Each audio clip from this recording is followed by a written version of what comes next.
የዕለቱ የመጽሐፍ ቅዱስ ንባብ ጥቅስ የሚገኘው በአንደኛ ዜና መዋዕል ከምዕራፍ 3 እስከ 5 ነው። ያቤጽ የስሙ ትርጉም ጣዕር ወይም ስቃይ ማለት ሲሆን ይህም ስም የተሰጠው እናቱ በከባድ ስቃይ ስለወለደችው ነበር። ታዲያ የያቤጽ ጅማሬ እንዲህ ደስ የማያሰኝ የነበረም ቢሆን በሕይወቱ ግን ከወንድሞቹ ይልቅ የተከበረ ሰው ነበር ይለናል።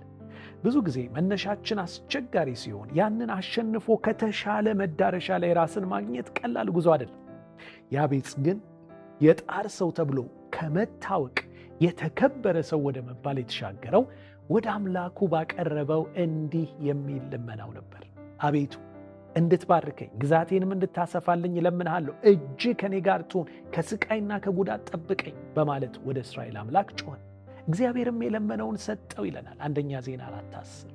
ያቤጽ ከሁሉ አስቀድሞ የጸለየው እግዚአብሔር መባረክን እንዲባርከው ነበር።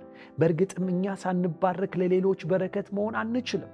በመቀጠል ደግሞ እግዚአብሔር ለእርሱ የሚሰጠው በረከት ለብዙዎች እንዲደርስ በመመኘት ግዛቱ እንዲሰፋለት ጸለየ።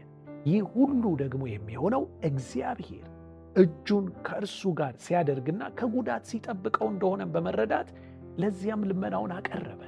እግዚአብሔርም የለመነውን ሰጠውና ከወንድሞቹ ይልቅ የተከበረ ሰው ሆነ። እኛም ያለፈ ታሪካችን ምንም ይሁን ምን ታላቅ በጎ ተጽዕኖ ፈጣሪዎች መሆን ከፈለግን በቅድሚያ በግላችን የእግዚአብሔርን በረከት መለማመድ ይኖርብናል። በመቀጠልም የእግዚአብሔር የበረከቱ አሸንዳ ሆነን ለብዙዎች የተቀበልነውን በረከት እናጋራ፣ ግዛታችን እንዲሰፋ እንጸልይ። በመጨረሻም ሁሉን ቻይ የሆነው የእግዚአብሔር እጅ ከጉዳት እንዲጠብቀን በፊቱ እንቅረብ። እንዲህም እንበለው፣ አባት ሆይ ያቤጽን እንደሰማ እኛንም የምንለምነውን ያንተን በረከት እንድትሰጠን የበረከትህም አካፋዮች እንድንሆን በጸጋ እንድትረዳን እንጸልያለን። አሜን።